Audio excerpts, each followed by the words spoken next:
Hello everyone, and welcome to Mr.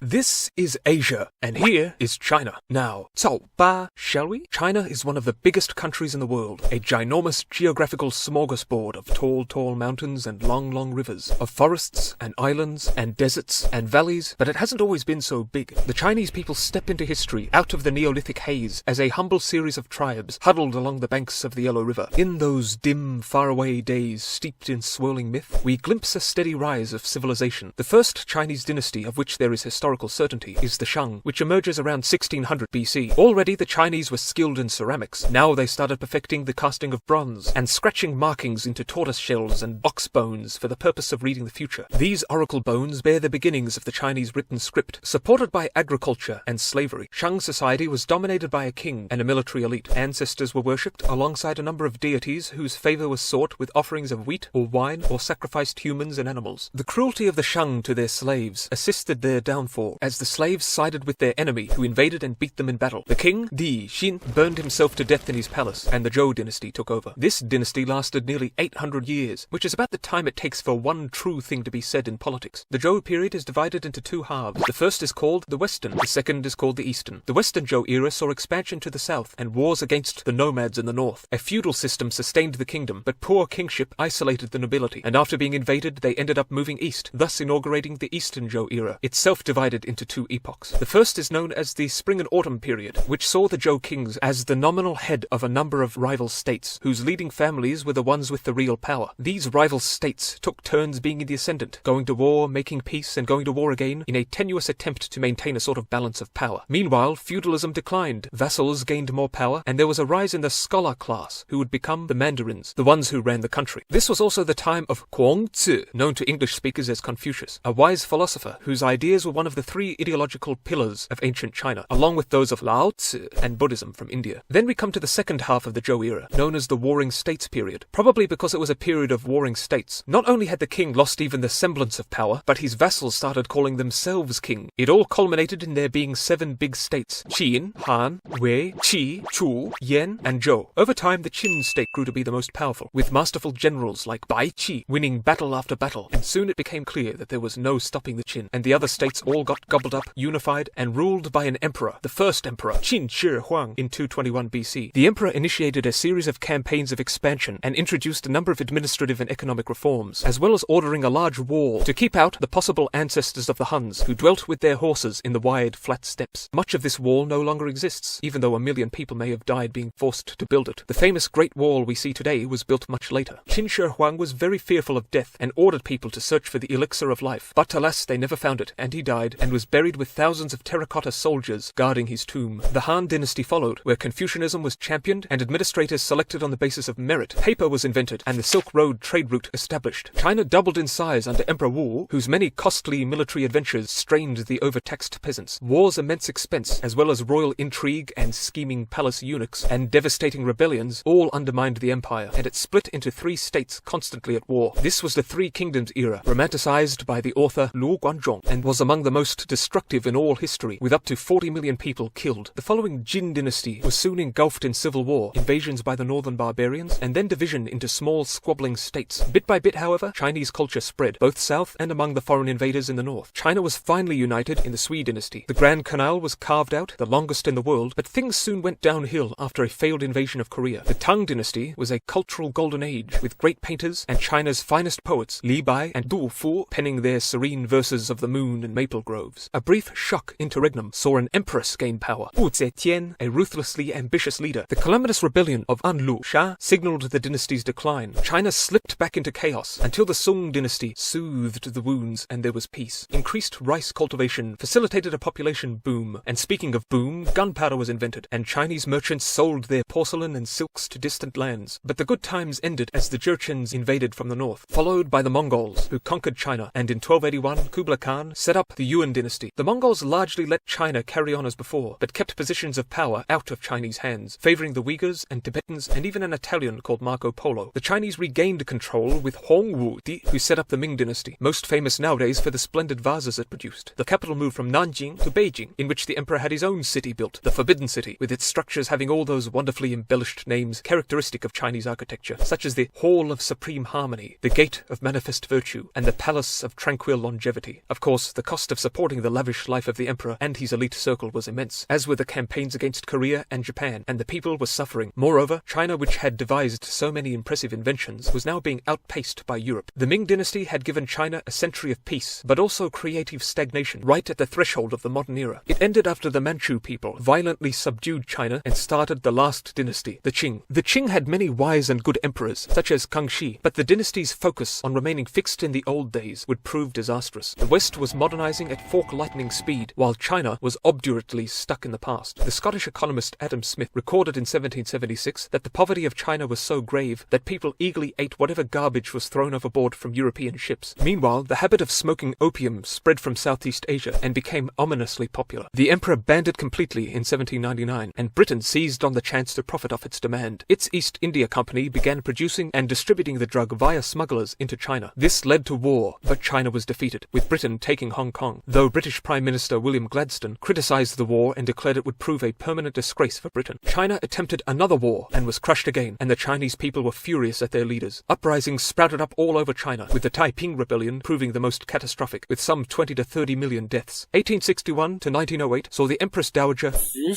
effectively in charge of China, but her policies only served to keep her ailing country breathing instead of providing a cure. The anti-foreign Boxer Rebellion ended in Western forces and Japan crushing China again. The dynasty was finally toppled in the Xinhai Rebellion in 1911. The following year saw the Republic of China formed, with Sun Yat-sen as the first president. China steadily began to modernize, and ideas flooded in from the West, including communism. The ensuing civil war that would decide which ideology governed China was interrupted by a Japanese invasion, which caused the deaths of some 20 million Chinese, and where many atrocities were committed against the Chinese, most infamously in Nanjing, commonly called the Rape of Nanking. At the end of World War II, the Japanese were defeated, and China resumed its civil war, which saw the Communist Red Army under Mao Zedong victorious in 1949. Mao pushed for China to become an industrialized world power, no matter the cost. This meant executing one's rivals and implementing short-notice, sweeping changes, many of them utterly calamitous. The Great Leap Forward was intended to sharply increase steel and grain production, but it failed horrifically. To get steel quotas up, peasants were shifted away from the harvest to gather metals, resulting both in famine and useless poor-quality steel. Another disaster was the Four Pests campaign, intended to help farmers. Basically, since sparrows were always pecking at grain, the order came down to kill all the sparrows. So the peasants worked night and day to slaughter every sparrow they could, with the result that the locusts the sparrows used to eat increased in number and destroyed the crops. Estimates ranging from 30 to 50 million deaths have been given for the fiascos of the Great Leap Forward. Mao's image was tarnished, so he came back with the Cultural Revolution, a feverish nationwide purge of suspected state enemies, where children denounced parents and students implicated teachers. Mao was a hero once again and mourned by the nation at death. Under Deng Xiaoping, enormous economic reforms were made, but that didn't stop the protests in Tiananmen Square, which were brutally suppressed, though one man did stand his ground against a convoy of tanks, but his identity is a mystery. Exports soared after many countries outsourced their manufacturing to China, as it was cheaper, meaning just about everything was made in China, as I'm sure you've noticed. China's economy shot up like a firework, very quickly becoming the second biggest on Earth. Meanwhile, Britain handed Hong Kong back to China, and I'm sure everything will be fine from now on. President Xi Jinping has focused on various economic initiatives, but China on his watch and before has been accused of human rights abuses, from the continued persecution of Falun Gong members and Christians to the internment of 1 million Muslims in re-education camps. From mass surveillance to mass censorship, he even banned Winnie the Pooh because people said he resembled the honey-loving bear. China was also accused of unfair trade practices and intellectual property theft, and US President Trump initiated a trade war against the nation. There's also tension in the South China Sea. I wonder why. Controversies aside, one can only marvel at how China has transformed itself from an impoverished backwater into an economic titan and potential superpower. One of the main stars on the stage of history, China has given the world so much in science, literature, sport, music, philosophy, from technological devices to delicious foods. It is the third most visited nation on Earth, and there is certainly a lot to see. What does the future have in store for China? Comment below, but for now, 再见!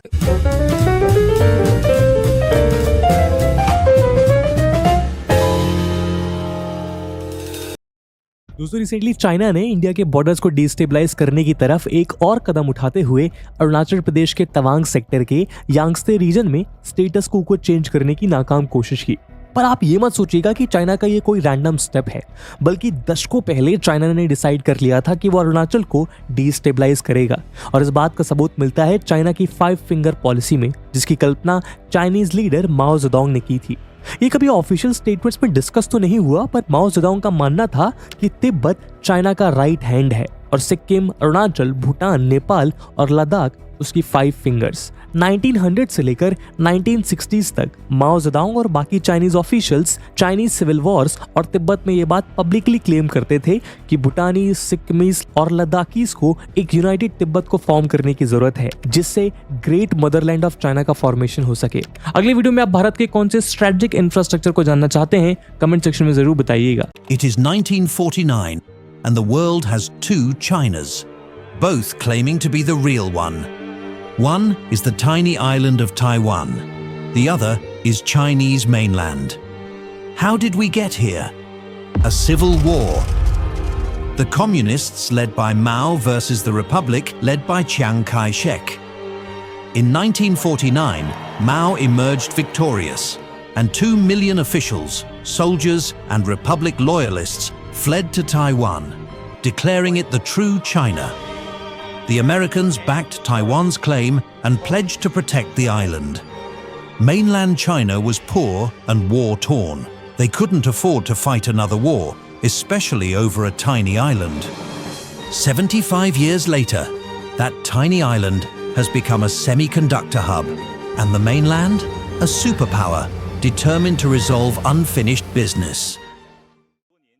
வடக்கு சீனாவில் வசிக்கும் மங்கோலிய இன குழுக்களை சேர்ந்தவர்கள் கல்விக்கூடங்களில் தங்களது தாய்மொழியான Mongolian மொழியில் பாடம் கற்பிக்கப்படுவதை விடுத்து சீன மொழிக்கு முக்கியத்துவம் கொடுக்கப்படுவதற்கு எதிராக போராட்டத்தில் குதித்துள்ளனர். சீனாவில் இது போன்றதொரு மொழி போராட்டம் அரிதான நிகழ்வாக பார்க்கப்படுகிறது. சீனாவில் செப்டம்பர் 1 முதல் புதிய கல்வியாண்டு துவங்குகிறது. எனினும் பள்ளிகளில் சீன மொழிக்கு முன்னுரிமை கொடுப்பதற்கு வழிவகை செய்யும் புதிய கல்விக் கொள்கையை எதிர்க்கும் விதமாக நூற்றுக்கணக்கான பெற்றோர்கள் தங்களது குழந்தைகளை பள்ளிகளுக்கு அனுப்பவில்லை. சீனாவின் தன்னாட்சி பகுதிகளில் ஒன்றான உள் மங்கோலியாவில் உள்ள கல்விக்கூடங்களில் 3 பிரதான பாடங்களும் சீனாவின் அலுவல் மொழியான மாண்டரினில் கற்பிக்கப்படும் என்று அரசு கொண்டு வந்துள்ள இந்த புதிய விதிகள் கூறுகின்றன. இந்த நடவடிக்கையை பல மங்கோலியர்கள் தங்கள் கலாசார அடையாளத்திற்கு அச்சுறுத்தலாக கருதுகின்றனர். இந்த புதிய கல்விக் கொள்கையை எதிர்த்து கடந்த வார இறுதியில் தொடங்கிய போராட்டங்கள் தற்போது பல்வேறு நகரங்களுக்கு பரவியுள்ளன. இதில் திரளான எண்ணிக்கையில் மாணவர்கள் மற்றும் பெற்றோர்கள் பங்கு பெற்று முழக்கங்களை எழுப்பி வருகின்றனர். எங்கள் மொழி மங்கோலியன், எப்போதும் மங்கோலியா தான் எங்கள் தாயகம், எங்கள் தாய்மொழி மங்கோலியன், நாங்கள் எங்கள் தாய்மொழிக்காக உயிர் கொடுப்போம் என்று அண்மையில் நடந்த ஒரு ஆர்ப்பாட்டத்தில் மாணவர்கள் கூச்சலிட்டதாக அமெரிக்க அரசின் ஆதரவுடன் செயல்படும் ரேடியோ ஃப்ரீ ஏஷியா தெரிவித்துள்ளது. இந்த நடவடிக்கைக்கு எதிரான மனுக்களில் பெண்கள் தங்கள் கைரேகைகளை பதிவது, கையொப்பம் இடுவதை போன்ற புகைப்படங்கள் சமூக ஊடகங்களில் பரவலாக பரப்பப்பட்டன. புதிய கல்விக் கொள்கையின்படி இந்த மாதத்திலிருந்து பள்ளிகளில் படிப்படியாக அரசியல், வரலாறு, மொழி மற்றும் இலக்கியம் ஆகிய 3 பாடங்களும் வழக்கமாக கற்பிக்கப்படும் மங்கோலியன் மொழியை விடுத்து மாண்டரின் மொழியில் கற்பிக்க முடிவு செய்யப்பட்டுள்ளது. சீனாவின் தன்னாட்சி பகுதியான உள் மங்கோலியா தான் அந்த நாட்டில் சிறுபான்மையினராக உள்ள மங்கோலியர்களின் தாயகமாக உள்ளது. இந்த கொள்கை மாற்றம் பற்றிய தகவல்கள் பள்ளிகள் திறக்கப்பட்ட போதே பல பெற்றோர்களுக்கு தெரிய வந்ததாகவும், இதனால் அந்த பிராந்திய முழுவதும் உள்ள பள்ளிகளின் முன்பு பெற்றோர்கள் கோபத்தை வெளிப்படுத்தியதாகவும் நியூயார்க்கை தலைமையிடமாக கொண்டு செயல்படும் தெற்கு மங்கோலிய மனித உரிமைகள் தகவல் மையம் தெரிவித்துள்ளது. முன்னதாக அங்குள்ள உண்டு உறைவிட பள்ளியொன்றில் தங்களது குழந்தைகளை விட்டுவிட்டு வீடுகளுக்கு திரும்பிய நூற்றுக்கணக்கான பெற்றோர்கள் இந்த கொள்கை மாற்றம் குறித்து தெரிந்ததும் மீண்டும் பள்ளிகளுக்கு சென்று தங்களது குழந்தைகளை வெளியே அனுப்புமாறு போராட்டத்தில் ஈடுபட்டதால் அங்கு பதற்றமான சூழ்நிலை நிலவியதாக தகவல்கள் தெரிவிக்கின்றன. நூற்றுக்கணக்கான வன்முறை தடுப்பு பிரிவு காவல் படையினர் சம்பவ இடத்தில் குவிக்கப்பட்டனர். மேலும் பள்ளியில் மாணவர்கள் தங்கியுள்ள இடத்திற்குள் பெற்றோர்கள் நுழைவதற்கு அனுமதி மறுக்கப்பட்டது. இதைத் தொடர்ந்து பல மணி நேரங்கள் பள்ளிக்கு வெளியே நின்றிருந்த பெற்றோர்கள் ஒரு கட்டத்தில் காவல்துறையினரின் தடுப்பை உடைத்து தங்கள் குழந்தைகளை அழைத்துச் செல்ல தொடங்கினர் என்று தெற்கு மங்கோலிய மனித உரிமைகள் தகவல் மையம் அறிக்கை ஒன்றில் தெரிவித்துள்ளது.